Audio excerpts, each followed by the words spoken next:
Segunda hora de Gladys en Éxitos, hasta las 6 estaremos con ustedes, hoy lunes 4 de mayo. Continuamos en Caracas, en Puerto Ordaz, en Maracay, Maracaibo, Mérida, Carigua, Araure, El Tigre, Táchira, Puerto La Cruz, El Vigía, Margarita, Valencia, Cabimas, Valera, Barquisimeto, gracias a la transmisión de Circuito Éxitos.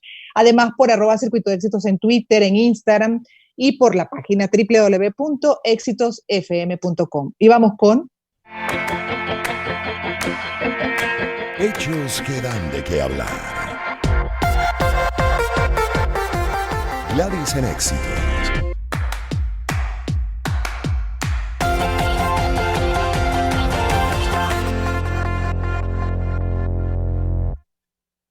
Algunos países se encaminan hacia una nueva normalidad, es el caso de España. Leo de RTVE, la desescalada se abre paso en España tras 50 días de estricto confinamiento. En total serán 4 fases que irán sucediéndose de forma gradual y asimétrica en cada territorio hasta alcanzar la nueva normalidad, previsiblemente a finales de junio. Sobre este tema vamos a hablar con una colega venezolana que se encuentra en España, corresponsal internacional, Koiser Azúa. Koiser, ¿cómo estás? Gladys, muy buenas tardes y de verdad que qué bueno sentir este abrazo, esta cercanía a Venezuela, aunque sea virtual. así sea totalmente, de verdad que me emociono. Sí, bueno, definitivamente uno se emociona al hablar con los venezolanos y ver también que están activos, pues en algunos casos como el tuyo, en otros países, haciendo bien en otros países, pero activos y estables. Koiser, ¿cómo va esta flexibilización del confinamiento?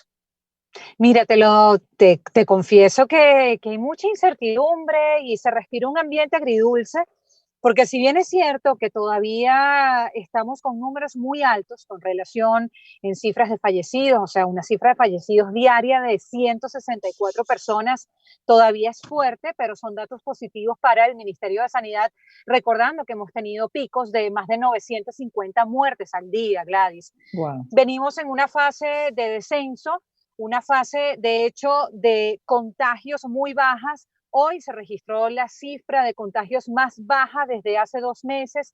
356 personas dieron positivo al COVID-19 en el último día, aunque todavía, como te digo, estamos en estos momentos en 218.011 contagios. Sí. Todavía este dato pesa muchísimo. Y sobre todo, Gladys, que en las cifras de muertes, por ejemplo, no se contabilizan las muertes sucedidas en los centros de mayores, en los geriátricos, ni tampoco en los domicilios, que se habla solo en la Comunidad de Madrid de más de 7.000 muertes que no están en esas cifras oficiales. Wow. Entonces, ya se habla de cifras de muertes de más de 35.000.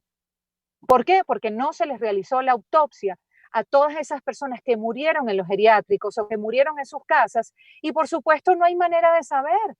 Entonces, y tampoco hay manera de saber cuál es la fotografía real de los contagios en España, porque si te soy sincera, en mi casa yo creo que ya pasamos el coronavirus. O sea, mis padres están conmigo, se vinieron de Venezuela hace unos meses y de verdad que mi mayor temor eran ellos, obviamente, y son todavía ellos por ser la población más vulnerable. Pero mira, a mi papá, por ejemplo, le salió una erupción que está relacionada al COVID-19. Y cuando llamamos a que él fuese evaluado, porque yo había tenido tos, fiebre, me faltó en algún momento la respiración, pero aquí realmente no hay test, te soy sincera, no hay test para la población. Llamamos al centro de salud y a mi papá le dijeron, mira, te tienes que estar muriendo, tienes que tener prácticamente la urna detrás para que te puedan dar y para que te hagan el test. Entonces, una cosa es lo que se dice oficialmente y otra cosa es la que vive el ciudadano común, Gladys. Aquí es preocupante que yo en estos momentos estoy parada viendo cómo muchas personas no están usando la mascarilla en el paseo correspondiente entre las 8 y las 11 de la noche que dan las personas mayores de 14 años hasta 70 años, porque se ha fraccionado el horario de salida de las personas, tanto para pasear como para hacer ejercicio. Y ves personas y muchachos caminando sin mascarillas. Entonces te pones a ver, oye, sí, seguramente puede haber un rebrote.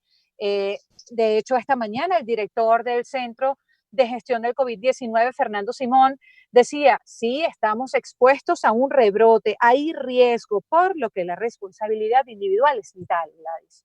Exactamente, y ahí también quería hacerte la pregunta, que a pesar de todo lo vivido, en España todavía algunos no han tomado conciencia de la necesidad, a partir de este momento, cuando se comiencen a flexibilizar las medidas, todavía más de estar protegido, por ejemplo, con una mascarilla por las próximas semanas y cuidados y meses. Sí, sí, de hecho el gobierno se adelantó y el fin de semana el propio presidente de gobierno, bueno, de verdad que llamó a la población al uso de la mascarilla. De hecho, hoy ya se implementó la medida que todas las personas tienen que usar la mascarilla en el transporte público español. Por eso se están destinando más de 14 millones de mascarillas a ser repartidas para la población en las estaciones de metro, paradas de autobuses, para que se usen en el transporte público. Pero ¿de qué vale usarlas solo en el transporte público si de repente estás caminando o te encuentras a alguien y no está usando la mascarilla? Pero bueno, en estas Es parte de fases esa conciencia individual. exactamente, que se comienzan esta semana con la fase cero, que son 4 fases que tienen un tiempo de duración aproximado de 4 semanas y que finalizará, supuestamente, entre comillas, con el desconfinamiento total a finales de junio. Bueno, se han reabierto algunos comercios, ferreterías, peluquerías, librerías con un aforo completamente limitado. Allí cada local tendrá que tener alcohol, tendrá que tener también una pantalla, ya sea de cristal, de plástico, para tener esa distancia entre el empleado y el cliente. Los pedidos se tienen que hacer de repente, si tú quieres comprar, no sé, unos clavos, tornillos, tienes que llamar a la ferretería, hacer el pedido y recogerlo. No es que tampoco vas a ir a la librería a pasar 20 minutos allí a ver qué libro te vas a comprar. Pero ha sido muy lento, sobre todo en un escenario, Gladys, económico tan grotesco, porque se hablan de cifras de la caída del Producto Interno Bruto español del más del 9%, con unas cifras de desempleo, del paro, como se llama aquí, que pueden llegar más del 20%. Realmente es un escenario económico durísimo para España, que no tiene comparación ni siquiera al periodo de posguerra civil, ni tampoco al periodo de la crisis económica que comenzó en el año 2008. Tengo que hacer una pausa y al regreso me gustaría que habláramos un poco más de eso. Y bueno, ¿cómo ves tú también al gobierno central, de acuerdo a las políticas que ha tomado en esta circunstancia y con lo que le viene también en ese escenario económico? Me gustaría que nos comentaras, nos informaras al regreso, por favor. Por supuesto. Y los vamos a dejar con, las palabras de Isnardo Bravo, periodista. Le preguntamos también a él qué espera superada la pandemia y qué enseñanza le ha dejado. Esto nos dijo. Hola, soy Isnardo Bravo y después que pase todo esto, espero que hayamos aprendido un poco como raza, como humanidad, a valorar más al planeta Tierra, a valorar más lo que significa el abrazo, la caricia, el beso, porque esas cosas que hemos hecho cotidianos deberíamos transformarlas en cosas extraordinarias, porque ahora que no lo podemos hacer tan libremente, sino con las personas mucho más cercanas, entonces entendemos que de verdad tiene un valor. Espero que cuando todo esto pase también podamos tener una Venezuela distinta, porque soñamos todos con amanecer en una Venezuela mejor, de verdad. Pudiera ser una utopía, pudiera ser, no sé, pero es posible, todo es posible. Y en lo personal, pues, también haber aprendido de todo eso que les estoy diciendo, a valorar y a valorar. Gracias. Gladys en Éxitos. Periodismo responsable. Como hábito de vida. Con Gladys Rodríguez. Circuito Éxitos. Y seguimos conversando con Wayser Azúa, periodista venezolana, es corresponsal internacional, está en España, hablando un poco de la situación que se presenta ya en ese país, que se encamina hacia una nueva normalidad, explicando cómo son las fases también. De hecho, las comunidades que consideren que un determinado territorio está en condiciones de pasar a la siguiente etapa deberán hacer una propuesta formal al gobierno, y esta en función de la evolución de los indicadores epidemiológicos, sociales, económicos y de movilidad de cada territorio, va a decir si aprueba o no la petición. En caso favorable, los territorios pasarán a la fase 1 el próximo lunes 11 de mayo. Es decir, que esto es, digamos, una flexibilización asimétrica, como decíamos al principio. Pero, Wayser, a todas estas, así como se habla de responsabilidades de China por el origen de la pandemia y el manejo inicial, también se habla de responsabilidades del gobierno español en cuanto a la cantidad de fallecidos, que todavía no se puede determinar y seguramente no sabrán la cifra exacta nunca, ¿no? Pues como bien explicabas al principio, no se hace ni test. adicional también al tema económico. En ese escenario político, ¿cómo está el gobierno y hacia dónde pueden apuntar las acciones en contra?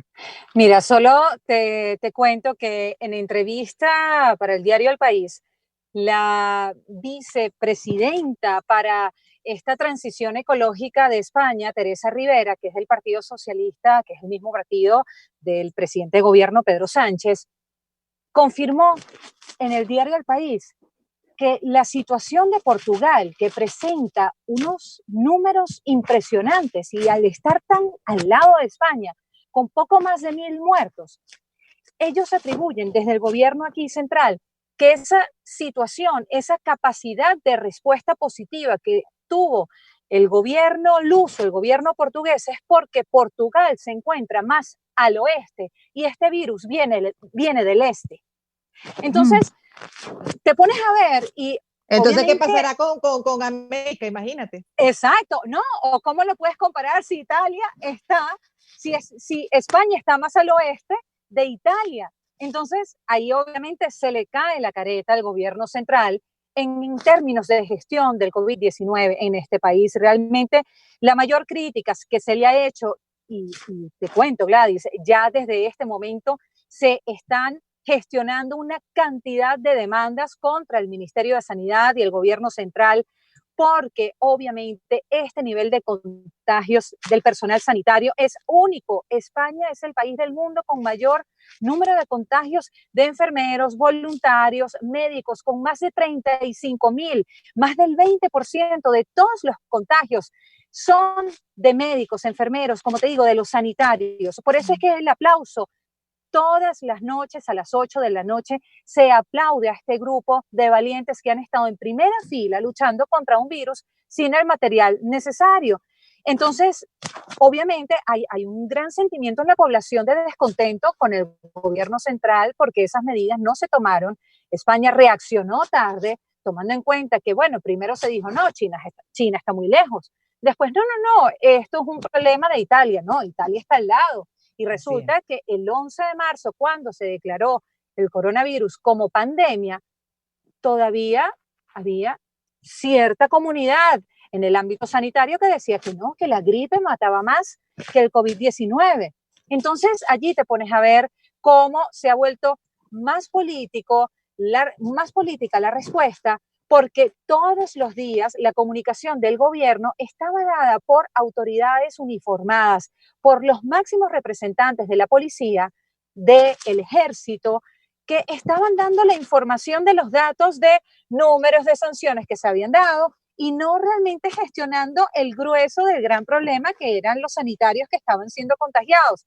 Entonces, obviamente, ahí está la mayor crítica y, obviamente, la paralización completa de la economía. No hay países, por ejemplo, en Noruega, donde se hizo una parcial paralización de la economía y los datos no son tan fuertes, ni siquiera, bueno, si comparamos con Grecia tampoco. Entonces, realmente España entró en una gran crisis sanitaria y también entró en una gran crisis económica por el mal manejo de la situación. De hecho, el Partido Popular, el partido líder de la oposición, está limitando la posibilidad de la próxima prórroga del estado de alarma porque no está de acuerdo, obviamente, con el gobierno en la gestión del COVID-19. ¿Qué tipo de apoyo le ha dado a la población española el gobierno de Sánchez?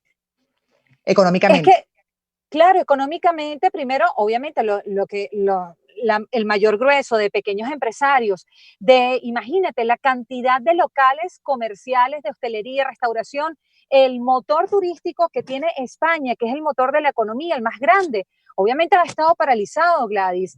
La gente lo que quiere es trabajar. Hay más de 5 millones de personas que han perdido sus trabajos, que están en un régimen temporal de desempleo, el llamado ERTE. Entonces, realmente la situación es muy compleja. Aquí lo que se quiere es trabajar, reactivar la economía, obviamente tomando en cuenta que los números siguen siendo altos y que puede haber un riesgo, pero es el mal manejo desde el comienzo, que primero fue en blanco, diciendo aquí no pasa nada, aquí no hay ningún caso de coronavirus a mediados de marzo, y luego se confirmó que el primer muerto sucedió a principios de febrero en Valencia, y después hubo el confinamiento extremo, el más duro de toda Europa, hubo la paralización de la economía completa y ahora es que se está reactivando. Obviamente ya el daño está hecho y lo que se tiene que hacer es mirar hacia adelante. Y aquí está la posición del gobierno que quiere pedir préstamos a la Unión Europea y la Unión Europea se está negando porque obviamente prestar dinero es pagarlo. ¿Y a qué precio va a pagar eso España? Parte de los desafíos, así es, parte de los desafíos de la actualidad, como también, por ejemplo, la conciencia individual y conciencia colectiva, porque de hecho he leído en redes como Twitter declaraciones o comentarios de personal médico de España que dice, chévere, perfecto, se puede flexibilizar porque además tienes un tema económico, pero esperamos conciencia, no aplausos. Exactamente. Así es, exactamente, porque bastante, bueno, ha sido para ellos compleja la situación como para que la gente venga ahora también a retomar una, entre comillas, normalidad sin las debidas medidas de protección. Ahí quedan las reflexiones, Wilser. Ha sido un placer hablar contigo, a pesar de las circunstancias de España, el comunicarnos contigo como venezolana, periodista, además colega, amiga, bueno, para mí ha sido un gusto. Cuídate igualmente, mucho, Gladys, de verdad cuenta conmigo con nosotros y créeme que también aquí hay una comunidad venezolana que ha trabajado incansablemente, Gladys, no solo en el área sanitaria, sino en el área de voluntariado. He conocido historias maravillosas de venezolanos que han estado allí echándole pichón, intentando, sabes, hacer lo mejor de sí, dejar nuestro gentilicio arriba y por supuesto construir país, Gladys, porque eso es lo más importante. Estemos donde estemos, nosotros construimos y nos integramos y realmente es maravilloso poder hablar contigo y poder también transmitir un poco de lo que se vive aquí. Así es, y hemos perdido venezolanos en esa batalla allá en España. Gracias, Wilser. Lamentablemente ha sido así en esa lucha, así es que emprendieron junto a otros para ayudar a los pacientes con coronavirus. Es Goiseder Azúa, periodista venezolana, corresponsal internacional en España. Me toca hacer una pausa y al regreso hablaremos de la iniciativa de ilustradores argentinos que se han unido, incluyendo Aquino de Mafalda, para hacer una campaña para prevenir el COVID-19 en ese país.